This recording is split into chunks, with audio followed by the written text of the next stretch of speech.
Our reporter Aldrin Sampear joins us now for a look at the marches. He's been covering the Johannesburg marches. He was at Mary Fitzgerald Square this morning. Aldrin, welcome. Thanks for joining us.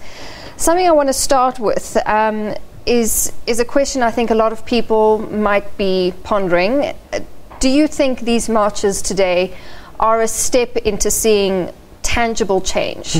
You see, when you ask about tangible change, you need to ask tangible change based on what? What exactly would that tangible change be? Because there's one call that's happening across the country in these protests, and that's for President Jacob Zuma to go. The ANC earlier this week made it clear that President Jacob Zuma is not going anywhere. He remains the president of the ANC and the president of the country. He will finish his term as president of the ANC and will finish his term as president of the country. So that out of the way, even today, when the ANC probably decides to release a statement, I doubt that they'll even speak about their earlier utterances that President Jacob Zuma remains the president of the country. So they're not bothered then by these marches? I doubt that the ANC would be bothered by these marches, because remember that earlier on they had indicated, even during the press briefing, that post the NWC meeting where Gwede Mantashe was speaking about what these protests merely do is that it's a call on ANC members to close ranks, and that's the reason why we had ANC members coming out on Luthuli House to protect Luthuli House.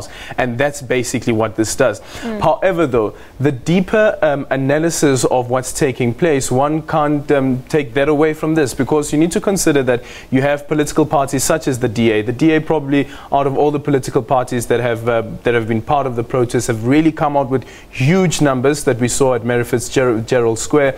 And for the DA, this is not only about a march for President Jacob Zuma to go, but it's also about a march to reaffirm the DA's stance, and the DA being a political party not only for the white minority in South Africa, but a political party for the black majority in South Africa as well. And that's something quite extraordinary, is that if you look at the number of people that came out to the DA march, for instance, today specifically, I was telling Criselda as well earlier on that it seems as though that the face of protest have changed, specifically with this march, because now you have white and black all together making this a similar call.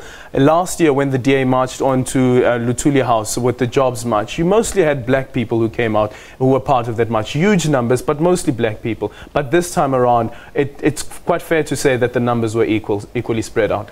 But then that's just the thing then. Then it surely isn't a political DA march. Then surely it is a people's march. It's people taking back their power. Well, it is people taking back their power. It is people speaking about or speaking against the ANC, speaking against President Jacob Zuma. And you remember yesterday during the Ahmed Kathrada memorial, there was a lady who was from the Western Cape, the ANC in the Western Cape, representing the ANC and speaking on the podium and saying that what you are facing now is not because of the ANC's doings, but it's because of certain individuals that have been doing these things. And of course she was booed. And the question one needs to then ask is that if President Jacob Zuma is guilty of anything, let's say he's guilty of corruption. Of course, in a court of law, he hasn't been found guilty of corruption. If President Jacob Zuma is guilty of corruption or creating an environment that enables corruption, aren't ANC members or the ANC itself culpable in creating that environment? And that's a difficult question, I think, that the party needs to ask itself.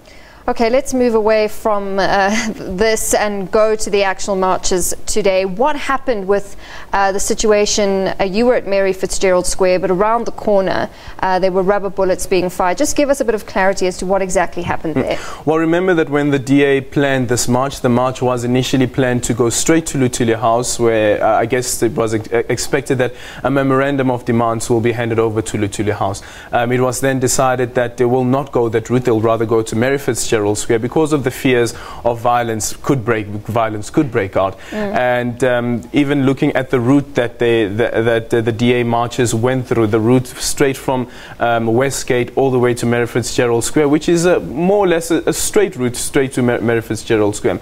And Luthuli House is about 4 blocks away from that road that was being used.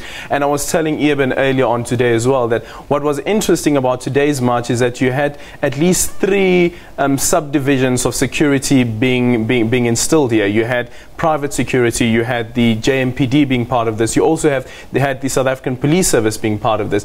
But that did not stop those ANC members who said they are defending Luthuli House and they are defending the ANC from trying to march to